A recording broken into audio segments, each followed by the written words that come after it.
Jiang, who lost all his cultivation, is now waiting for his death. And worst thing about is that his best friend destroyed his cultivation by poisoning him for just one pill. An old beggar sitting next to him feeds him water and wonders why is snowing suddenly at a sunny day. Fascinated by the snow, he tries to touch it, but in an instant he gets frozen. Not him, but other animals also get frozen. And old man frozen statue gets smashed by the cold wind. Jiang, seeing the snow, wonders that these are Tao essences, which can kill a person by just a touch, and gets ready to accept his death. All of a sudden, a huge fireball appears from the sky and crashes near him. From the fireball, a strong cultivator appears. We will be calling him Red Man. Jiang wonders who is this person. His Tao essence is very strong. Red Man looks up the sky and tells, "Is your so-called Tao just slaughtering innocent people?" Another powerful cultivator flying the sky tells him that lives of ants doesn't matter to him, and many more cultivators can be seen flying behind him. All the opposing cultivators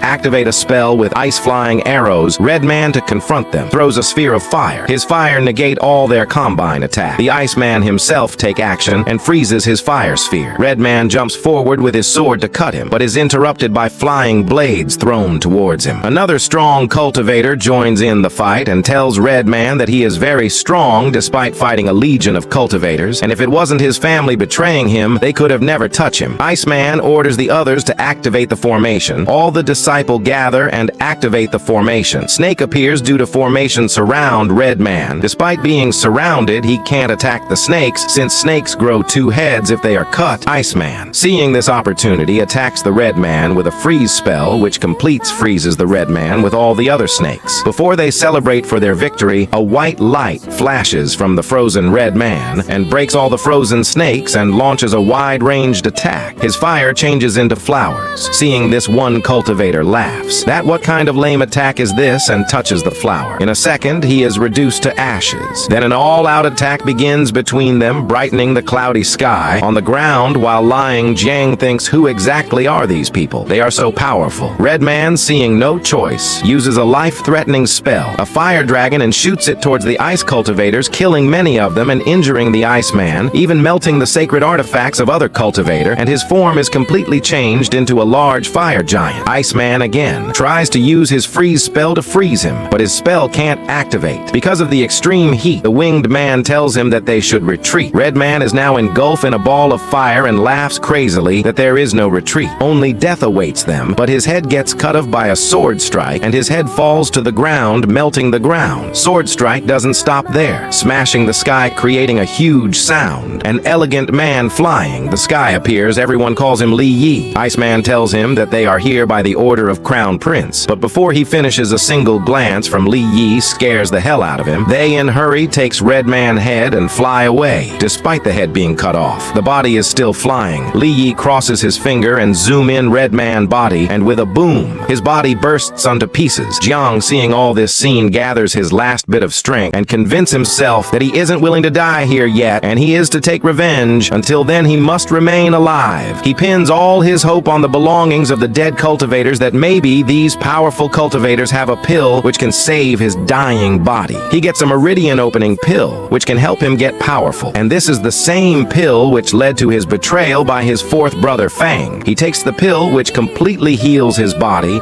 and opens all his meridians. By opening one's meridian, one can be said to truly be a cultivator. He, as a sign of gratitude, decide to bury Red Man dead body, which is exactly in pieces. But anyway, Red Man grave starts to glow, and a crescent moon-shaped symbol appears from it. As Jiang grabs with his hand, he is transported into the soul world, a realm where only soul exists. He see a blue soul and asks him, who is he, not knowing that it's his own soul. System-like features appears above his head with two options: 9th grade sword and 1st level Tao simulation. He gets pulls in his blue soul, and a voice welcomes him as the master of this soul realm, and bunch of information about those two option flows into his brain. He, coming back to reality, wonders that processing all these information may take few days, and he absolutely can't tell about this ability to others. But before that, he is to go to his sect to complete his revenge. While arriving at his sect, a disciple shouts that Jiang is back and calls all other disciples. His second brother hugs him that he thought he was dead since he has been gone for 57 days. His all other brothers also welcomes him, not knowing what danger is befallen him, but Jiang stands there cold coldly looking for Fang, who poisoned him. He come and asks him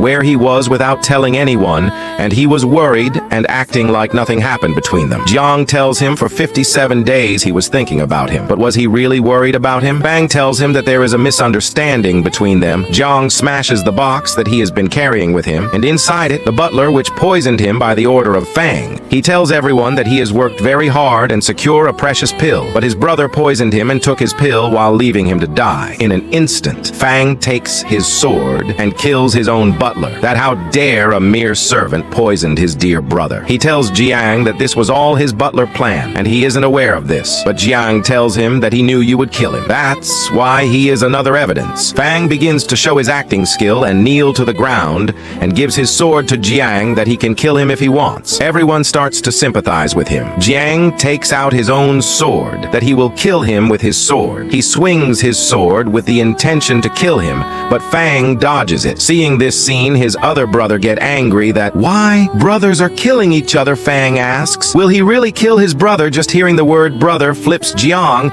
and he tells him not to mention about brotherhood after what he did to Jiang. Seeing him, this serious Fang drop his act and get serious that he was just asking for his forgiveness, Jiang stands in front of Dean's statue and asks the Dean that he wants a life and death duel since he was unjustly treated by his own brother, and he wants revenge in a legal way. Hearing about this, all the sect members fall silent that two brothers are going to kill each other.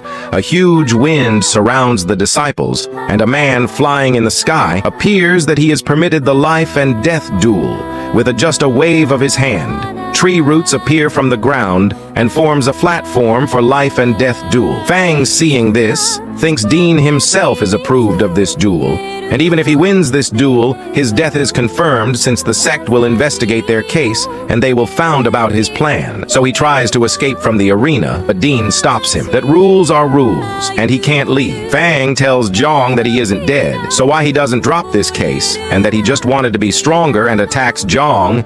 He activates his meridian, shattering the ground under him. Seeing his meridian opened, Jiang's brother understands that all what Jiang told were all truth. Fang tells him that before he was stronger, but now that he has opened his meridian, he is no match for him. Jiang also opens his meridian and tells Fang that for this pill he fought countless bandits, and he nearly died on his way back. But Fang stole that. Is the pill which his brother worked so hard for is useful. Fang becomes speechless that how is this possible, that he has opened his meridians. Didn't he took his pill for himself? So where he did get this pill from, both of them clashed with their swords, but Fang, being weaker, gets pushed back and gets slightly injured. He panics that he isn't Jiang's match and attack him mindlessly. Jiang jumps to attack him, but gets pierced through his stomach by Fang's sword. But all this was Jiang's plan. He cuts Fang's wrist and shatters his ribs. Fang thinks that he deliberately showed weakness to lure him in. Jiang says, after 57 days, he can have his revenge. He asks for Dean help,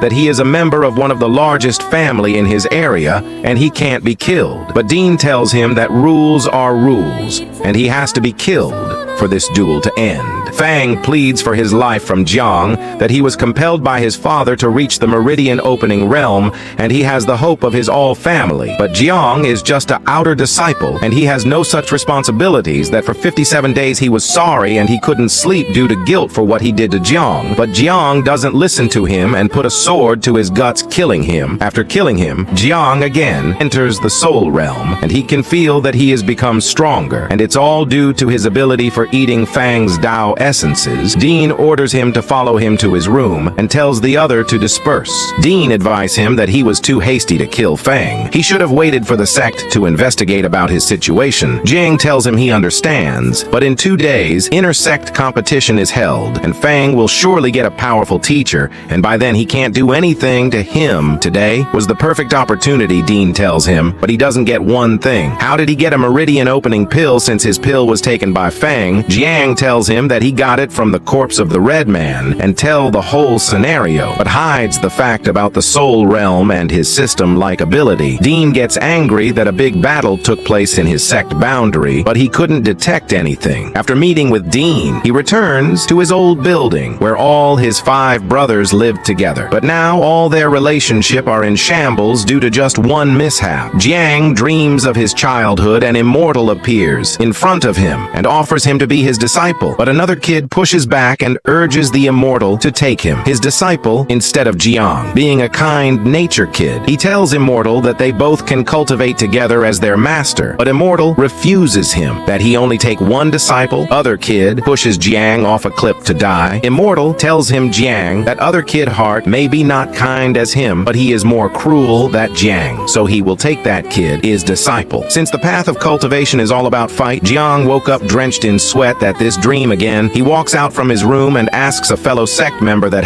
he's seen his brothers, but other guy's head falls off his body, starts to act weird. Jiang, seeing this scene, runs from that monster, but get chased by severed head, and his surrounding are closed by some kind of barrier. He activates his meridian and shoot the head back to his body. During the battle, the Zhang's legs were injured, and it was revealed that the head it wore was merely a decoy. Its real head was still attached to its body. Curious about Zhang's strength, the monster questioned how an outer sect disciple could be so powerful, admitting it had only sought a casual meal and hadn't expected such resistance. Zhang, realizing the creature could control corpses and that he was no match for it, fled to summon help from his senior brothers in the inner sect, since outer sect disciples stood no chance. However, he was trapped by a barrier and, using the last of his hidden strength, managed to break through. As he escaped, a senior inner disciple found him and praised his survival, offering to take on the monster, but Dean intervened, declaring he would handle it himself to avenge the fallen disciple. Zhang informed them the creature was manipulating an outer sect disciple's corpse, and the Dean, with a single gesture, healed Zhang and confirmed he understood the situation. Sensing danger, the monster attempted to flee, but the Dean unleashed a technique that summoned roots from the earth to capture it. It was then revealed that two monsters inhabited the corpse, and realizing they couldn't defeat the Dean, they decided to escape separately. One was caught while the other fled the sect's boundary, believing the mission had succeeded and intending to report back to his superior. But even outside the sect, the Dean's technique reached him and captured him. When confronted, the monster pleaded for its life and offered to reveal everything, only to try and self-destruct. The Dean effortlessly blocked the explosion and, enraged that monsters had infiltrated his sect, flew to confront the city lord while ordering his inner disciples to maintain order. As the Dean disappeared, Zhang looked on in awe at the strength of a fifth realm cultivator and wondered when he might reach such a level. His third brother suddenly appeared, startling him and complaining about wasting 3 days at a brothel without seeing Miss Mo. When Zhang asked about their other brothers, he was led to a burial site where the first and second brothers were laying Fang to rest, as no one from his family had come to retrieve the body. Despite their differences, they honored Fang as a former brother. The eldest explained that Fang had once helped him in a time of need, and Zhang reassured him that, as grown men, they understood each other's choices. The third brother teased the second for crying, and the eldest said that as long as they stayed true to each other, they could face anything. Gazing at Fang's grave, he remembered when all 5 of them used to play together, and softly said that they were brothers in this life, but not the next. Meanwhile, in a broken-down house, a mysterious woman sat quietly as a skeletal monster grumbled about the eerie meeting location. She replied that it was fitting, as the Red Man had died there, and his powerful aura still lingered.